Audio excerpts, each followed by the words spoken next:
Welcome back नाज़रीन। पाकिस्तान की मौजूदा सियासी सूरत हाल पर बातचीत कर रहे हैं और जो हुकूमत साजी का अमल है वो कैसे आगे बढ़ रहा है, मामलात कैसे आगे जाएंगे। ब्रेक से पहले एक मैं सवाल छोड़ गया था।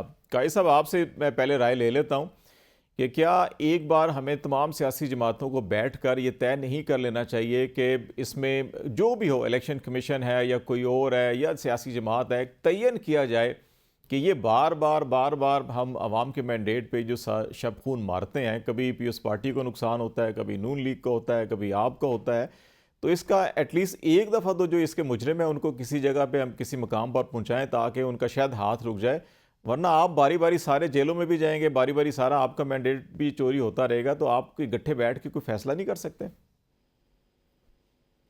जी खालसा, बड़ी अच्छी बात है। देखें ना, अलकबात की बात की गई तो बेसिकली तो ये 1988 से जो एक सियासत का बीज बोया गया, जिसमें जहाजों से तस्वीरें फेंकी गई, एक दूसरों को असेंबलियों में बड़े बड़े खूबसूरत नामों के साथ पुकारा गया और फिर अवामी जलसों में खड़े होके जिस तरीके से एक दूसरे की जगहसाई की गई, उनकी शख्सियत और किरदार के ऊपर जिस तरीके से बातें की गई, ये उस टाइम तहरीक इंसाफ वहां पे मौजूद नहीं थी।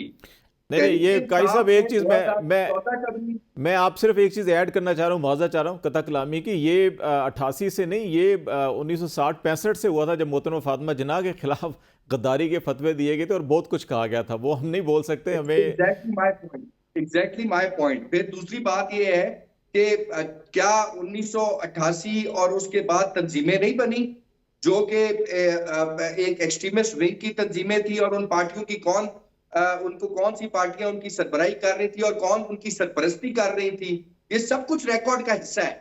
बातें, वो कहते हैं ना, किसी को नसीहत करना और मत देना बड़ा आसान है, बट जब अपने माजी को आप खंगालते हैं तो फिर आपको नजर आता है कि आप किस किस दौर से और किस किस अंदाज से गुजरे हुए। आपने बड़ा वैलिड पॉइंट उठाया, मैं आपको खराज तहसीन पेश करता हूं। आप बिल्कुल ठीक कहते हैं कि आफ्टर ऑल तमाम सियासी जमातों को बैठ के ये सोचना पड़ेगा 1980 की दिहाई में कौन चक्की में पिस रहा था, फिर 90s के एंड में कौन चक्कियों में पिस रहा था, फिर 2000 की जो दिहाई थी उसमें कौन पिस रहा था, और आज कौन पिस रहा है। बारी सबकी आई है और आगे भी ये इसी तरीके से चलते रहना है। लेकिन क्या हम में से किसी ने इलेक्टोरल रिफॉर्म्स की बात की? सिर्फ पाकिस्तान तहरीक इंसाफ ने की। हमने कहा कि ईवीएम लेकर आए, हमने कहा कि इलेक्टोरल रिफॉर्म से बैठे। 18 महीने तक खालिद साहब कमेटी बनी रही, ना पीपल्स पार्टी के नुमाइंदे उसमें आते थे, ना नून लीग के नुमाइंदे आते थे। बार बार उनको बुलाया जाता था कि आए ईवीएम के ऊपर बात करें, आए इलेक्टोरल रिफॉर्म्स के ऊपर बात करें, वोटर लिस्टों के ऊपर बात करें, ताकि जो आने वाले इलेक्शन है उनके ऊपर सवालात ना उठ सके। किसी ने बात नहीं मानी। आज बैठकर तो सारे बड़ी बातें कर रहे हैं कि जी बेजाब्तियां और धांधलियां और हर इलेक्शन में हुई है, तो रोकनी किसने? आपने बड़ा अच्छा सवाल उठाया है। ये सियासी जमातों ने रोकनी है, और वो सियासी जमातें जो जेन्युइन मैंडेट के ऊपर आना चाहती हैं, वो सियासी जमातें जिन्हें ये एतमाद हो कि पब्लिक उनके साथ खड़ी हुई है, वो सियासी जमातें कभी भी ईवीएम की तरफ नहीं आएंगी जिनको पता हो कि हमने फॉर्म 47 के तहत आना है। वो सियासी जमातें कभी भी याद रखिएगा, वो इलेक्टोरल रिफॉर्म्स नहीं करेंगी जिन्हें पता हो कि हमने अपनी सदारत का इलेक्शन, हमने अपने स्पीकर, डिप्टी स्पीकर और लीडर ऑफ द हाउस का जो इलेक्शन है वो हमने बगैर हाउस की कंप्लीशन के करना है। इसलिए मैं समझता हूं कि हर सियासी जमात को अपना किरदार अदा करना चाहिए। हमने किया है, हम आगे भी करने को तैयार हैं। आज ये अनाउंस करें, अब तो गवर्नमेंट इनकी बन रही है ना, तो ये बैठ गए, उधर पीडीएम 2 आ चुकी हुई है, तो आज ईवीएम के ऊपर बात कर लें, ओवरसीज पाकिस्तानियों को वोटिंग राइट्स देने की बात कर लें, वोटर लिस्टों के ऊपर बैठ के बात कर लें, जो नादरा में बेज़ाब्तियां हो रही हैं उनके ऊपर बैठ के बात कर लें। ये कभी भी बात नहीं करेंगे, बिकॉज ये बेनिफिशियरी है सिस्टम के। जो इस सिस्टम का बेनिफिशियरी है वो सिर्फ बड़ी बड़ी बातें करेगा, वो बैठ के नसीहतें करेगा, लेकिन जब खालिद साहब प्रैक्टिकल बात करने की आएगी तो ये आपको कहीं नजर नहीं आएंगे। अच्छा, ये अलमिया रहा है हमारा। मैडम, मैं आपकी तरफ आ रहा हूँ कि हमेशा हमने तनकीद की है, लेकिन जब जिसको हुकूमत मिल रही होती है वो थोड़ा सा कंप्रोमाइजिंग पोजीशन पे चला जाता है। 2018 में आपने कहा, सारा हवाला दिया आरटीएस का, उस वक्त इमरान खान साहब ने जो है कि शायद कंप्रोमाइज़ किया होगा। 2013 में इसी तरह से मामला थे। ये एक चीज़ अभी भी जो मैंने थोड़ा सा ओपनिंग में भी तज़किरा किया था कि केयर टेकर सेटअप के अंदर जो ज़िम्मेदार थे बहुत सारी चीज़ों के, उनको अभी सियासी जमातें अगर अहम तरीन मनसब देंगे और अब चीफ मिनिस्टर बलूचिस्तान को ही देख लें हम, वो आपकी पार्टी से पहले नून लीग में शामिल हुए, नून से पहले जो है कि वो केयर टेकर जब थे उस वक्त वो बाप पार्टी में थे। तो इतनी जल्दी उन्होंने 3-4 पार्टियां स्विच की और बहुत से लोगों का ख्याल है कि वो आप लोगों की मर्जी के बगैर बने गए हैं वहाँ पर और अनअपोज वहाँ पे बन गए हैं। ये हम ट्रेडिशन नहीं बना सकते। ज़रूरी है कि क्या आसिफ जरदारी साहब या मोहतरमा बेनज़ीर भुट्टो जैसे जेलों की चक्कियों में पिसती रहीं, या नवाज शरीफ शहबाज शरीफ जेलों के अंदर रहें, या इमरान खान, शाह महमूद कुरैशी, परवेज़ इलाही हमेशा जेलों की चक्कियों में पिसते रहें, लेकिन जो इलेक्शन के अंदर मनूवरिंग करते हैं, जो इलेक्शन को चोरी करते हैं, आपके साथ भी हुआ ये सारा कुछ। सिर्फ अभी हम 2018 की या अभी की बात नहीं कर रहे, हम माजी में चले जाते हैं।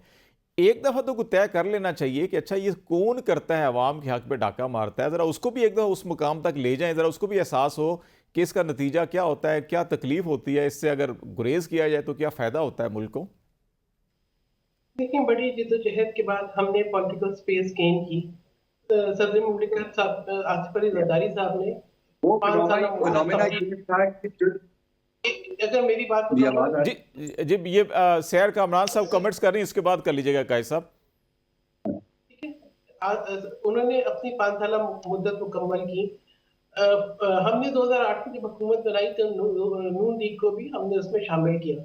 मकसद ये था कि चार्टर ऑफ डेमोक्रेसी साइन हो चुका था, पाकिस्तान को लेके आगे चले। मोहतरमा बेनज़ीर भुट्टो साहब की शहादत हो चुकी थी। उन्होंने अपनी राहें जुदा की, उस वक्त उनको वो सूट करता था, वो काला कोट पहन के अदालत में चले गए। आप देखें 30 सेकंड की सजा देकर जो है एक सिटिंग प्राइम मिनिस्टर जो कि मुतफक्का तौर पे प्राइम मिनिस्टर थे यूसुफ गिलानी, उनको जो है डिस्क्वालीफाई कर दिया गया, लेकिन हमने जमहूरियत को डिवेल नहीं होने दिया। राजा परवेज अशरफ इलेक्ट हुए। इसी तरीके से नवाज शरीफ साहब जो है वो इलेक्ट हुए, 2/3 अक्सरियत के साथ आए। 2013 में हमें उस वक्त तहफुज़ात थे, सिक्योरिटी सिचुएशन में हम कंपेन नहीं कर सके, हमें पंजाब से बिल्कुल बाहर कर दिया गया। लेकिन हमने ये सोचा कि जमहूरियत को नुकसान नहीं पहुंचना चाहिए, हम आके पार्लियामेंट में बैठे।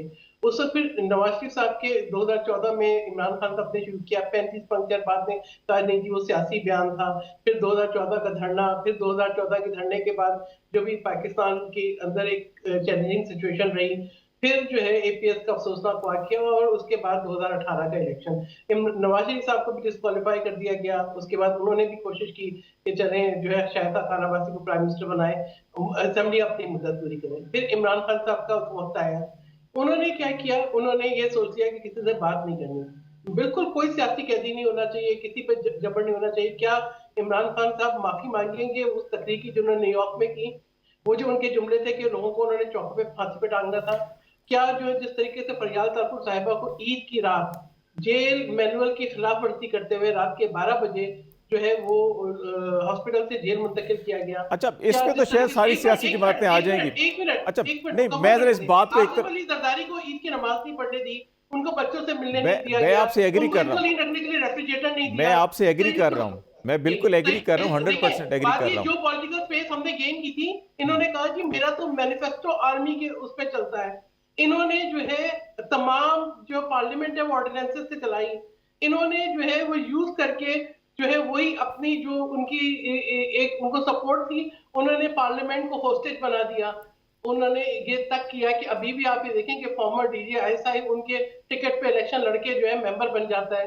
तो बात ये है डीजी आईएसआई मतलब आईएसआई के ब्रिगेडियर एक बन जाते हैं। देखिए बात ये है कि आपने जो हमने कुर्बानियां देके जो स्पेस हमने गेन की थी, आपने सिर्फ इसलिए नहीं कि जमहूरियत के लिए, इसलिए कि आप अपनी मर्जी का आर्मी चीफ लाना चाहते थे। अच्छा, आप समझते थे वो आएगा तो आपको 10 साल देगा। देखिए मैं आपसे ये एग्री कर रहा हूँ, मेरा एक क्वेश्चन ये है, मैं अब एग्जांपल दे रहा हूँ आपको। आपके प्राइम मिनिस्टर को 30 सेकंड की सजा हुई और वो 5 साल के लिए नाअहल हो गए। अभी इसी इस्लामाबाद के अंदर हाई कोर्ट ने 3 अफसरों को 6 माह 4 माह 2 माह की कैद की सजा सुनाई है, लेकिन वो अफसर अभी भी अपने ओहदों पर बैठे हुए हैं। मैं ये कह रहा हूं कि आप यके बाद दीगरे, आप प्राइम मिनिस्टर हों, आप चीफ मिनिस्टर हों, आप मिनिस्टर्स हों, आप जेलों में बार बार जा रहे हैं और ऐसी बाज़ वजूहात की बिना पर भी जो आपके नाकर्दा गुनाह हैं, तो फिर जो है कि लेकिन दूसरी तरफ जो है कि जो बाबू हैं उनको कोई हाथ नहीं लगा सकता, तो ये आप किसी जगह पे नहीं बैठ सकते यहाँ पर। जी बिल्कुल, मैं आपकी बात का जवाब दे रहा हूँ, बिल्कुल बैठ सकते हैं। आप मुझे बताएं पीपल्स पार्टी ने कब नहीं कहा कि आए इस पे बैठते हैं? आज भी chairman peoples party Ghulam Nabi Zardari ने कहा कि हमें एक चार्टर ऑफ इकोनॉमी चाहिए, एक चार्टर ऑफ रिकंसिलिएशन चाहिए। हम तो हमेशा ट्रुथ एंड रिकंसिलिएशन की बात करते हैं। शहीद मोहतरमा बेनजीर भुट्टो साहिबा ये कहती नहीं। आप मुझे बताएं कि क्या जो बानी पीटीआई है वो जेल के अंदर रह के भी वो ये बात करते हैं कि आए हम बैठे? नहीं, वो तो रोज एक नफरत का नया बीज बोते हैं। चल एक ब्रेक ले लेता हूं मैं, एक ब्रेक ले लेता हूं। साथी जमात को डिस्क्रेडिट कर दिया, जिन लोगों को बुरा भला कहते थे, जिन लोगों के लिए हेट्रेड दिखाते थे, उनके पास जा रहे हैं। अपनी जमात के लोगों को जो है वो कोई अहमियत नहीं कर रहा था। ब्रेक ले लेते, इस पे कादी साहब से भी मौकफ ले लेंगे। इस पे थोड़ा सा बात को जो सोशल मीडिया के ऊपर बैन की बात की जा रही है कि पूरे पाकिस्तान में सोशल मीडिया में बैन किया जाए, और सेनेट में करारदाद भी पेश हुई है, इस पर भी बात करेंगे ब्रेक के बाद। नाज़रीन हमारे साथ रहेगा।